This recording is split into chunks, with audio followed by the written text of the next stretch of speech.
Hello friends, কেমন আছেন সবাই? আশা করি সবাই ভালো আছেন। আমিও অনেক ভালো আছি। তো আপনারা সবাই জানেন যে আমি এসেছি আমার খালামার বাড়ি। তো বিকালে ভাবলাম যে আমি আর আমার দিদি কোথাও ঘুরতে যাওয়া যাক।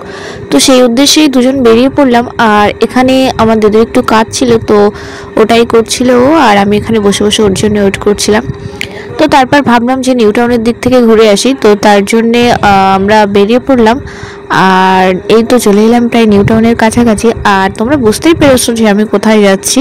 তো আমি এসেছিলাম ডাউন টাউন মলে, আর এখানে এসে আমি একটু মিরর ভিডিও করে নিচ্ছিলাম, আর পাশ থেকে আমার দিদি এসে ভিডিওটাই পুরো নষ্ট করে দিল।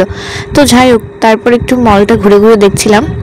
আর ঘুরতে ঘুরতে দেখতে পেলাম যে এখানে কিউট কিউট টেডি ডল এগুলো আছে, তো বেশ ভালো লাগলো দেখতে। তো তারপর একটু আইসক্রিম নিয়ে নিলাম, আর তারপর ভীষণ চা খেতে ইচ্ছা হচ্ছিল, কারণ চা ছাড়া সন্ধ্যাটা ঠিক জমে ওঠে নাকি, তাই তো। তারপর আমরা সাপরজিতে চলে গেলাম চা খেতে। তো এখানে 3টে চা নিয়ে নিলাম, আর চা খেয়ে বাড়ি চলে এসেছিলাম। তো আজকে ভিডিওটা এই পর্যন্ত, সবাই লাইক করে দিও, টাটা।